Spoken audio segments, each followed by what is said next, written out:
How are you guys doing? My name is Patrick. I represent Midwest Vintage and Heavy Seven Hearts. I'm here with T the Pharaoh, and we're gonna ask him a few questions. How did you get your name, man? So it was a kind of funny story. My buddy Mello and my buddy Skis, they were having their first show that was gonna happen in the summertime, right? And I remember this was right after I just got out of high school. And me and bro linked up. I'm riding around in the car with him, and he's telling me about the show, and I was just like, "Oh, this is cool that this is really about to happen." I always wanted to do music. I'd always, liked it. Something I've always wanted to be invested into. Bro gets in the car and we're in the car, we're just having one of our sessions, and then he hits me up. He's like, "Hey, bro, no bullshit. If you were to just pick a name for yourself right now, like without even thinking about it, what would you say?" And the first thing that ran through my mind was Cedar Pharaoh. I don't know why at the time, but like as it kind of opened up to me, a little bit, like as a kid, I always liked to play like Yu-Gi-Oh and stuff like that. I've always liked, like Egyptian mythology and things like that. So it just kind of made sense to me at the time. So, what was your childhood like? Childhood was it was kind of interesting. I came to the United States when I was about like 2 years old, almost turning three. We stayed over on the east side of Madison for a little bit, and then we moved to Oregon. I bounced back between Madison and Oregon because my parents are Cameroonian, so we have the Cameroonian meetings at the end of or every last Saturday of the month. So I'd be in Madison or I'd be in Oregon, or going back and forth between the two. And my parents were divorced as like an early kid, so like you bounce back between the houses and stuff like that. It was a little hectic, but I think for the most part, it made me a strong person that I am today. Did you grow up playing sports? Yeah, I actually was involved in a lot of sports. I loved football for the most part, and I ran track a ton. I joined swim for a little bit because I had some friends that said that you could do it, so I was like, why not? I gave it a go. I wasn't horrible, but like I'm not a swimmer. Yep. What were you known for in high school? I don't even know. I mean, I was just a dude that could talk to everybody and could get you out of trouble. If you were said to be with me, like your parents aren't gonna question a lot of stuff. They'd be like, "Oh, he's a good kid, and he's not gonna get anybody in trouble." What student were you? I was a decent student. I was a decent student. I did really well in stuff like biology because I always liked bio and stuff like that. I really liked anatomy and phys. That was my main stuff. But that and I guess history I was pretty all right at too. I just always took a fascination into it. There was just I like stories and things. And then you went off to UW Madison. What was that like? So I actually went off to UW Whitewater, and Whitewater was smooth. I went over. It was. I had my buddies there, and I met a lot of cool people. And then even from there, I got to go like to Colorado and meet some even more cool people. Just connections out there. It was a good time. What was your dream job growing up? I always wanted to be like, I wanted to be some weird variation of a doctor that like I was a doctor by day, but if there was like a big project that needed to happen, let's say like a huge movie by like Tarantino was going to be coming out, I wanted to be the guy that you would call and you just be like, "Oh yeah, he knows how to put this stuff together." Kind of like what DJ Khaled does with artists, but I do it with just like music in a sense and do that. So it was a weird combo of those two. What got you into music? So freshman year, when I moved in with my roommate, I started hanging out with some of his friends, right? And one of his guys showed me that he made beats, and I was I remember asking, "Oh, like, hey, I was interested in making beats. I've always had, like, just wanted to know, get into it." And he's like, "Bro, I'm gonna be honest with you. You can get this software, but you're probably never gonna be able to make beats as good as me." And I was like, you know, okay, for sure. And remember going home that night and I let it ride for a little bit. And then I just was like, nah, I'm not going to take that. So I went ahead and I spent the money and I got FL Studios. And for like a month straight, I was really trying to do it, right? And I wasn't making progress at all. I didn't think I was making any type of progress. So I put it down. I'm going to be honest with you. I set the shit down for like who knows how long, right? But it was still on my computer. It was still something I thought about. And then eventually I just kind of opened it back up. As the years went on, I started going, making little by little. And then when I finally started to like get decent beats, I realized I didn't really have that much a drive for it anymore. But like I liked recording, the act of like putting the stuff in there and just like making things like that. Next thing I know, like I said, they had my guys had that show, and I got to go see them perform. And then they took me to the guy who was going to record them. I got to meet with him and watching him work. The man's name was York, man. Watching him work was ridiculous. He just was able to bring the ideas that we had in our heads to life, and then seeing it happen, it made me want to go to the studio some more. And I might sound dumb for this, but like as a kid, I thought like, studio time and all that other stuff, you got to be like a big name to get in there, But when you find out, you don't have to necessarily do that. You just got to have like the funds to do it, or you got to, know how to do it yourself. You either going to provide it or learn it. So I was like, you know what, I'm going to go ahead and learn this stuff myself.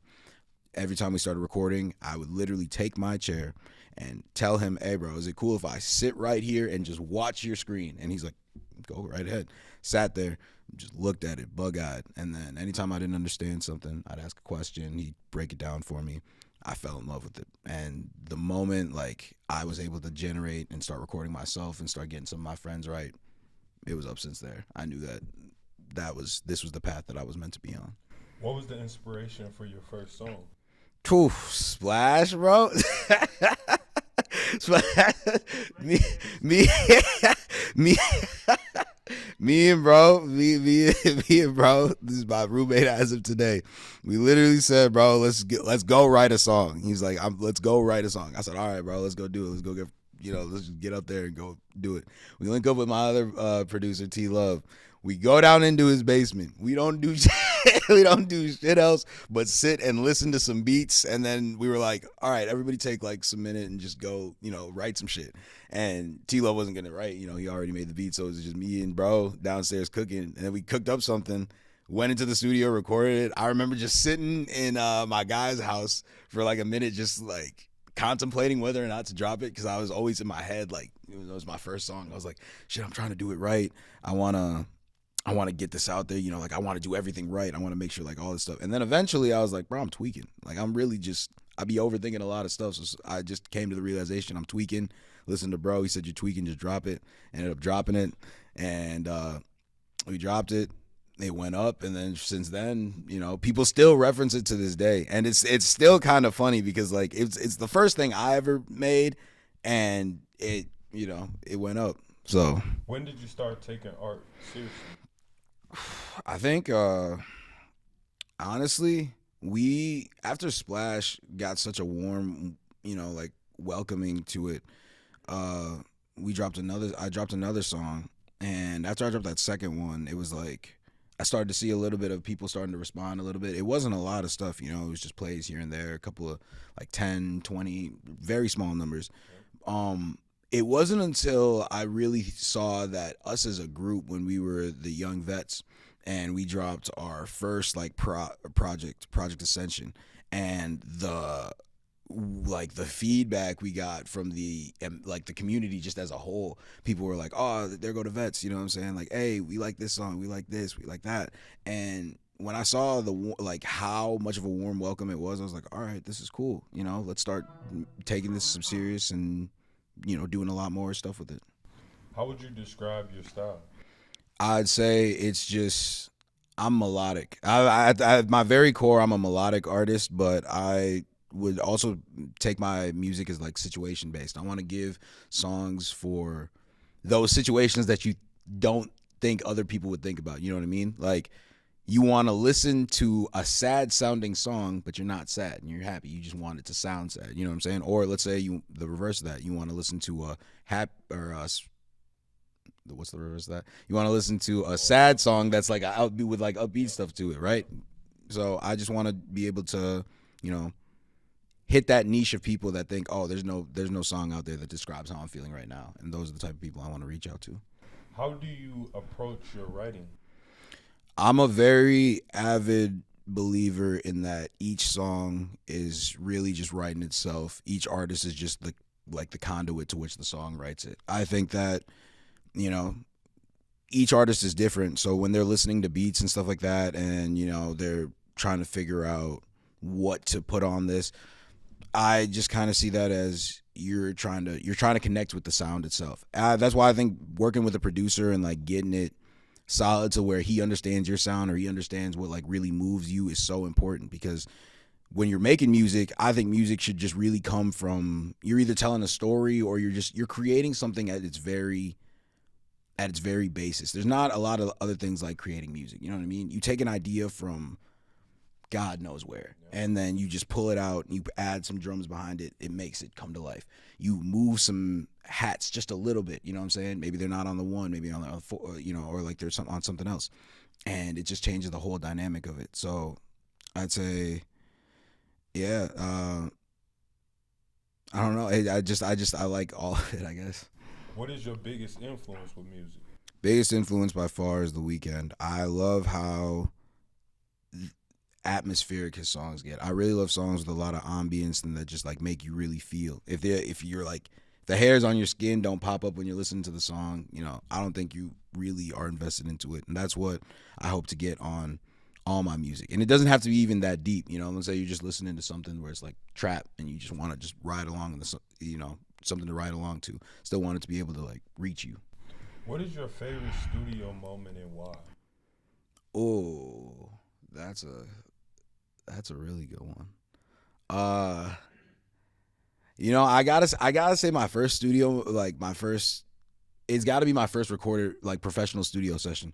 I went down to Iowa and I went to this spot called the Soundbox. Shout out them, all the guys out over there. And I went over to Jay Lim, one of the engineers over there, and I told them, I was like, hey, I got a Christmas song coming out. They said to try and do something, make one. I got an idea, but I've never made one before. He goes, all right, for sure. I kind of made one. I haven't made one in a while, but let's go ahead and put it together. I said, all right, let's do it.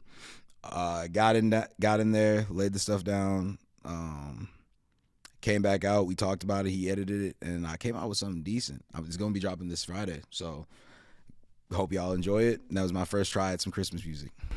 How do you deal with the pressure of being an artist? It's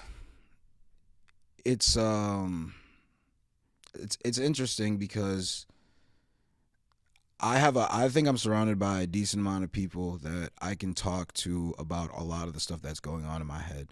When you're an artist, you really see the world in I'd say in a very different way. You don't just look at things as, black and white or just is that it is. You question a lot of things because art is another form of freedom,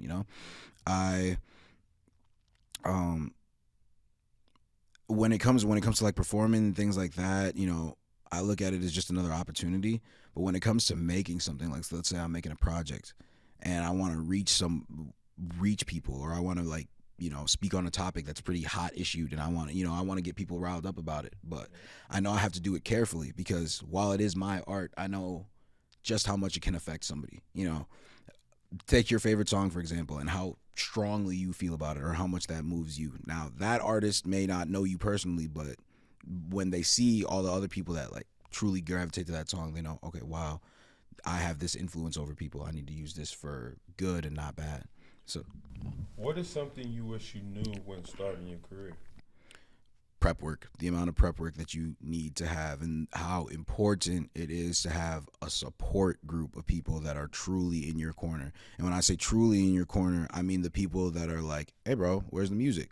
Hey bro, you still producing? Or like, you know what I mean? Because you're gonna get tired, you're gonna get slacked, you're gonna get sidetracked, you're gonna get discouraged. It happens to everybody, no matter how good you are. When you're not seeing results like that, and everybody gets nervous. So that support team to remind you that, hey, you've put in some work, but you got to put in a little bit more work. Hey, you've done this, but you need to do that just a little bit more, is the key to success, because it's going to save you a lot of headaches of just wrestling with yourself. It's going to save you a lot of time doubting your ability, and it's going to give you a reminder that there's people out there waiting for you. What are you adding to the Madison music scene? I think I'm just bringing a vibe that's really, I'm here. You know what I'm saying? Like I don't care what type of style you got, as long as you and me can make it work. Let's try it, but let's go ahead and try it and not be so dead set on having it sound like something. You know what I mean? Music's dynamic. It's gonna take the form that it's gonna take. Now, if it works, okay. If it doesn't work, shit. Oh well. Let's go ahead and try it again. But I think for me, what I'm letting all the other artists that have been here doing this before me or coming after me is that I'm a prime example of, not popping off at once, but steadily just rising through the ranks and becoming something, important to the scene as a whole. This video is sponsored by Heavy Seven Hearts. Everything is one of one or exclusive. Our mission is to change the world one trend at a time. If you go to our website, you will see Proud to Pay. This item is for all of our customers that want to support us in our mission. Thank you guys, and we appreciate you. How are you promoting your music? A lot of self-promotion. I got a lot of friends that post my stuff on their stories and things like that. And as I'm getting older, I'm realizing that it's all right to ask people to, put your stuff up. It doesn't make you a lame. It doesn't make you like bugging to say, hey, bro, if you're able to, would you mind sending this on your story? It takes 5 seconds, right? I know like a lot of people want to be mysterious, or a lot of people want to come up just having people do it. It's not going to happen. We got short attention spans now. We want things fast. We forget a lot of shit. So, self-promotion, and then I'm lucky enough to have some distribution people that help me out getting my stuff out there and things like that too. What were your thoughts on our top 5 list? So the top 5 list was interesting. I can't recall it all off my head right now, but I definitely think you named some solid artists that are in here in the area in general. Okay. Have you seen the growth in Madison music scene?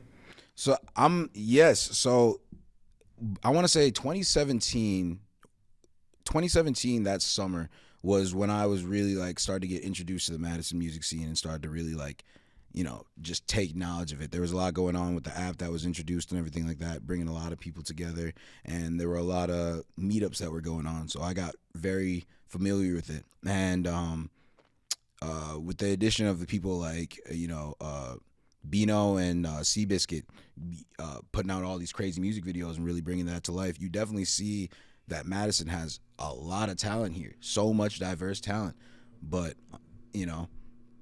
you just want to see them work a little bit more together to help bring it out. What do you think is holding the Madison music scene back?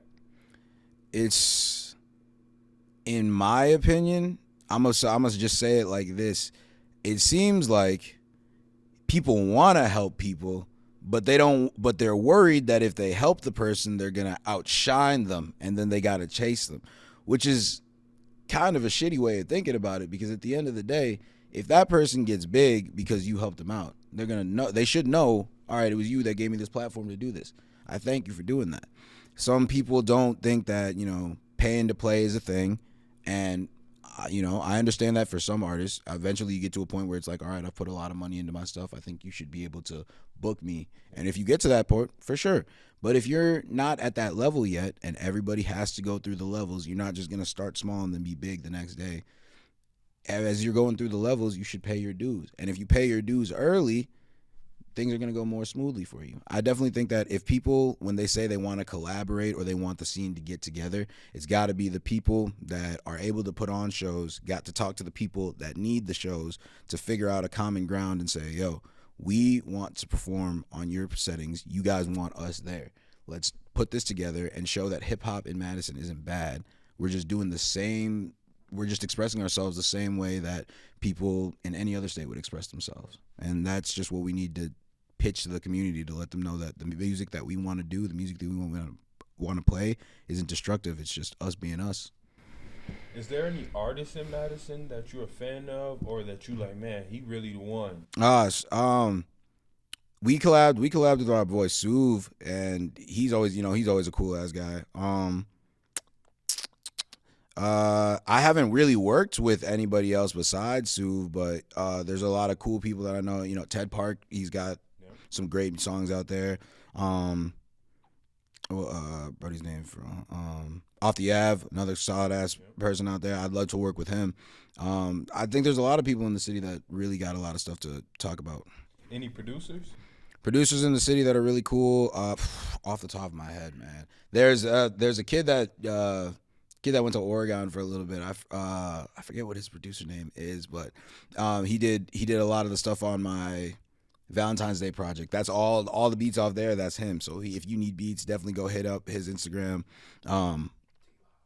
T Love is a solid producer. He produced a couple of my he produced Splash. He got the stuff that is really catchy. You know, he's another cool thing about him is that he can really adapt to the beats that you want to make. You tell him what you want. You tell him you want strings, or you tell him you want like something or anything else like that. He can go ahead and do it. My boy Deuce, he's going crazy up there. He's got a YouTube page up there that you can go check out, and he's got a lot of trap beats that are amazing. I can't think of any off my head right now, but I definitely have a lot of people that I've worked with. What are some essential things you need to get in your zone? I just gotta have the right type of energy. If I'm a type of person that adapts to the energy that's in the room. So if you know, if you let's say I'm with an artist that has been, punching out stuff, they've been taking and everything like that. For whatever reason, I like to rise to that occasion, or it forces me to get to like put myself there. Key story that I got: I went to Minnesota one time to go meet an artist. Had no idea, me and my boy 22 Deuce at the time, and we were like, I talked to him. I started my thing on Insta. I was like, hey bro, he talking to me about this. He said he got a studio up in Minnesota. You want to try to go? He's like, how far is it? 4 hours. Shit, let's get in. Jumped in a car on a Saturday, early as hell at like 7 a.m. in the morning. Got there, met up with dude. He was like, I didn't actually think you'd come out. I was like, nah, yeah, we here. Got in the studio. He pulled up some beats and he's like, you freestyle? I was like, I can give it a shot. Spit a freestyle right there. He was like, this shit's smooth. Saved it, and then after that, we just locked in, and that was that. How much does your music reflect your life? I say in a lot of the songs that I have released right now, I really try to stick to a lot of the stuff that I've done. There are a lot of the music that I have is just kind of like in the moment experiences. So like Cyber Chase, I remember when I was freestyling in my room and I just kind of thought about the idea. I think crypto was starting to hit big at that point in time, so I was thinking about money in that way, and just building and stacking up finances, stuff like that. Waikiki, you think about a girl that you've had some great times with. I mean, my newest one, Holiday Season, just thinking about the holidays and just how it affects everybody and just how you go about doing the stuff like that. As I've grown as an artist, I think my music's starting to change a little bit more. I'm starting to talk about more just like concepts in general and starting to think about, like things in the long term and just getting a lot of my people to think. Do you have a 2-year plan, or do you have anything you're working on at the moment? So as of right now, I do have a project finished. I'm just kind of updating a little bit of the mixes on it. I got a project called 1307 that I plan on releasing next year, after right around New Year's. I got a song that's going to be releasing this Friday. It's called Holiday Season. We're just going to talk about the holidays, little spin on it. And then we're just going to be doing some more shows, and you can just expect more music from me. Now that I'm graduated, I finished college, I'm ready to just hit this shit full ground. And on Saturday, you have a performance. Just a little bit about that. So I got the opportunity to go to Chula Vista and perform over there. We have a panel coming, and we've got some big names coming in there. One name in particular is DJ K Young. She's an amazing producer. She's an amazing DJ out of the Quad Cities. She's done so much stuff, and she has been doing a lot for artists. She's a great person to network with. I think if you are an artist in the Madison area, this is definitely worth checking out.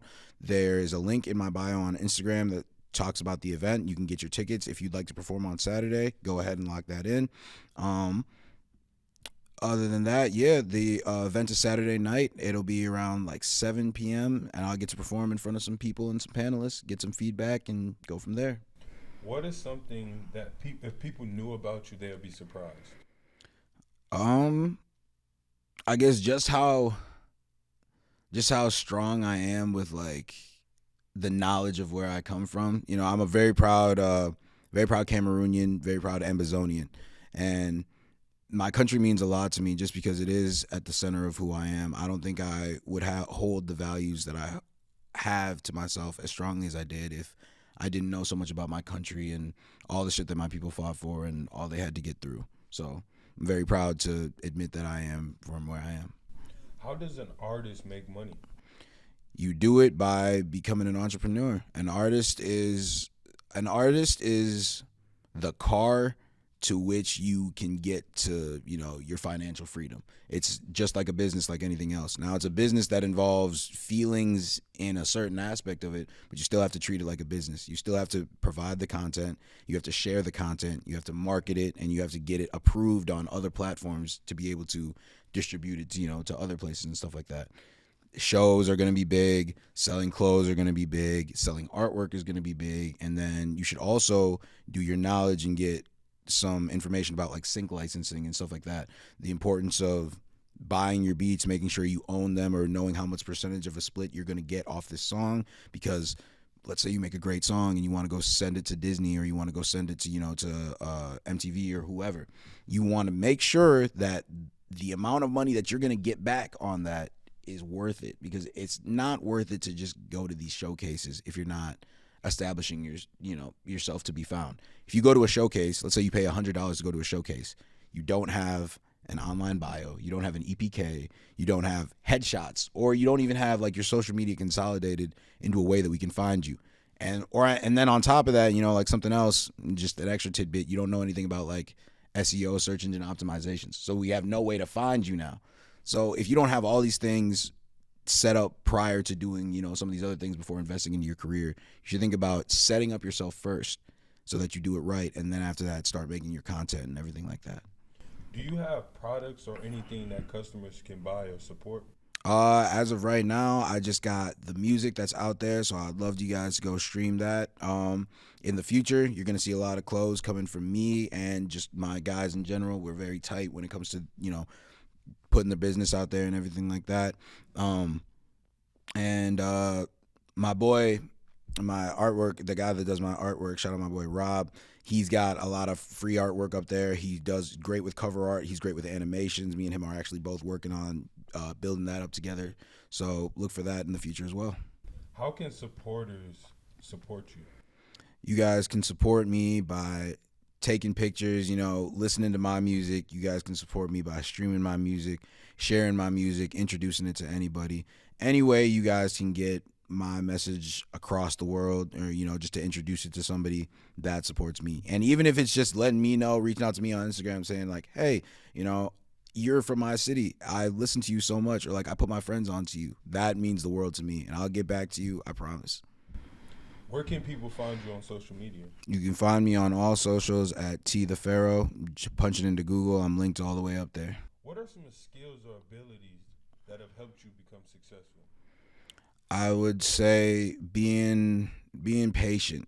Being patient is a real big thing in this industry. You gotta know when to shut up, and you gotta know when to just listen. Because there's sometimes, if you're on the verge of like a multi-million-dollar deal, or let's say you're on the verge of just a 10K deal, this is still business, right? Just as quickly as you got it, you can lose it in a heartbeat just by saying the wrong thing, or just by coming off as the wrong person. You know what I mean? You could, in the same person that doesn't say too much, could still gain gain something from that, just because they came in there and they were paying attention and they were taking in all the information. So while they didn't say anything then, maybe now that they have all the information, they'll go back and circle back to some of these panelists, have a one-on-one with them, and then talk to them like that. It's not always good to just, oh, I'm an artist, I can, go and sing, or, oh, let me just jump ahead and do this. While there's moments that's necessary, it's not needed. Sometimes you just got to be able to chill and, just watch and observe your environment. Who do you make music for? I make music for myself mostly, but I also just kind of make music to, just kind of connect with the other community of people that think a lot of the same things I do. I'm a very big person that just kind of likes to think big picture stuff. I'm a conscious overthinker, if that makes sense. I know I be overthinking a lot of stuff, but I can't help it, and eventually sometimes I'm like, just leave it alone. So I think releasing a lot of this music has helped me get a lot of thoughts out of my head, and then it's also just helped me like connect with other people. The amount of times I've heard somebody say like, bro, I've listened to this and I can relate to this so much, and then we'll get into a conversation about that topic. That's for me that's it right there. You know what I'm saying? Something that I felt inside me and was able to put on and make like a tangible thing resonated so well with somebody else that we were able to strike a convo about it. If you have 15 seconds to talk to the people, what would be your message? Things ain't always what they seem. You know, what's great for someone might be bad for somebody else. So you shouldn't take everything that you see as what it is. You know, everybody in the position that they are right now had to go through something to get there. So be courteous when it comes to, supporting other people's dreams. Be courteous when it comes to people coming to confide into you. And if you are a person that you just seem to have a lot of people gravitate to you and come to you for a lot of things, just also remember how important you are as a person, and just that you should be here. A lot of other people, I feel like if they understood just how important they are or just how loved they are, they'd still be here now. So for those of you that are those people for other people, I thank you. And for those still looking for them, keep looking, keep searching. Everything's gonna be all right in the end. Pros and cons of being an artist. I'm gonna speak for myself. I say the pros outweigh the cons completely. The cons, you're forced to face yourself. If you really want to be an artist that's true to yourself and making good music, you gotta confront yourself. You gotta confront the things that hurt you. You have to confront the things that make you happy, mad, sad, confused, everything in between. And then the upside of that is, while it may suck to really dig into that pain or just dig into whatever it is that you don't want to dig into, the artwork that could come out of it is going to be phenomenal. If you can really channel what that is that, drives you or that's hindering you, and you can break free from it, there's no limits to what you can do. So if you were someone was to take a highlight of your life, what do you think they would take from it? Me and my guys, I look at them as brothers. Some of the happiest moments you're gonna find me with, I'm gonna be laughing with my boy Nico. I'm gonna be laughing with my boy Sims, Dante, Sid, Depot, all these guys, Ray, and my boy Ryan, Toby, all these guys that I'm so close with. We have moments where we're just laughing our ass off, despite all the stuff that's going on in the world, or just like anything that's going on in our lives personally. We find some time, despite all the stuff that's happening, and we get to laugh together. You know what I'm saying? I think a lot of people nowadays are just too uptight. They're too stiff. Everything's a hot button topic, or like everything's just a hot issue, and no one can really just like relax and be happy anymore. So I think the big thing, if you were to take a snapshot of my life, you're going to see all the moments where I'm the happiest are going to outweigh a lot of those moments that are like dark and just very heavy, because I've got such good people around me that, it's worth it to wake up every single day. Again, where can you find your music? You can find my music on all platforms at T the Pharaoh. You can find me on all social medias as T the Pharaoh as well. Thank you, guys. My name is Patrick. I represent Midwest Vintage and Heavy Seven Hearts. Please check him out. Please, guys. As an up and coming artist, he has a variety of different music. And really, bro, he's not like what you would expect from a typical artist, because I would say he's unique in his own self. I appreciate you, man. Yeah, thank you. Guys.